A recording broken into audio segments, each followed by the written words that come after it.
Hi everyone, we're at Gazinat's Darwin and I've come across a rather interesting car here, not your usual street machine fodder.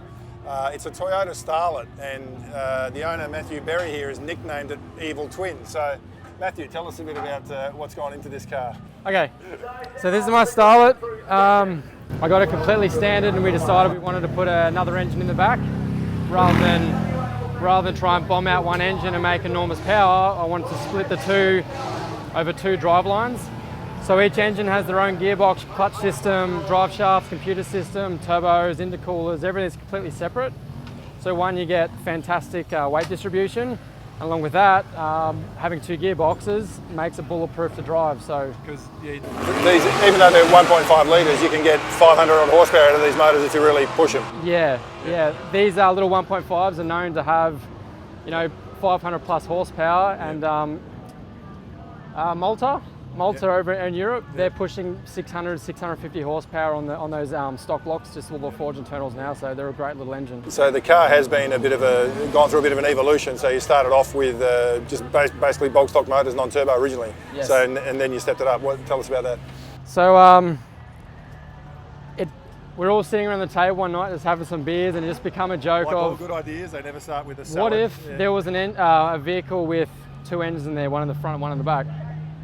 And I thought that's a fantastic idea, I want to try that. So then it stemmed from ideas and what can we do to make it work and da-da-da-da. So was the Starlet was there a particular reason you chose the Starlet? Yes, we had a rally day.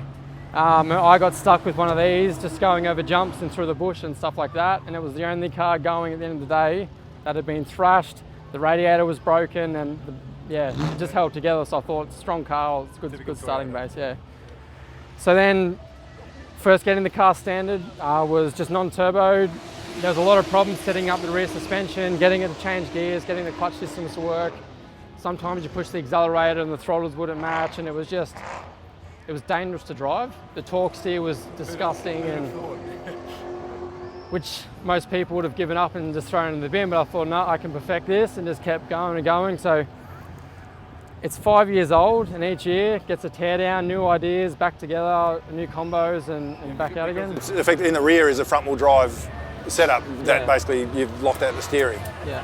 It's pretty clever. But what kind of issues did you have to overcome with, like you said, you had the problems with torque steer and weird, rear suspension characteristics. So what else have you come across?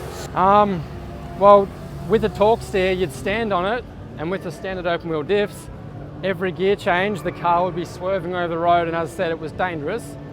And I wanted to do some helis in the car, so we decided to weld the diff, which turns out it eliminated the torque steer problem, and now it just drives on rails and goes really well. Locked front and rear now. Yeah, so the front is locked as well now, so that's a welded setup. You built this for drag racing, so how's it actually perform? First on the track, it was running 13-second passes with about 300 horsepower, so 150 each engine. Again, standard engine still, put bigger turbochargers on it, did a few rear end changes and gear shifter modifications, and it ran a 10.5 at 133 miles an hour.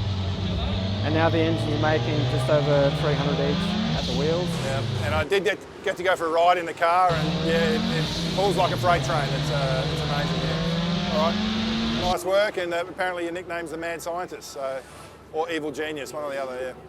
Nice work. Cheers, mate. Shifter on. So down here we've got the standard Starlet shifter.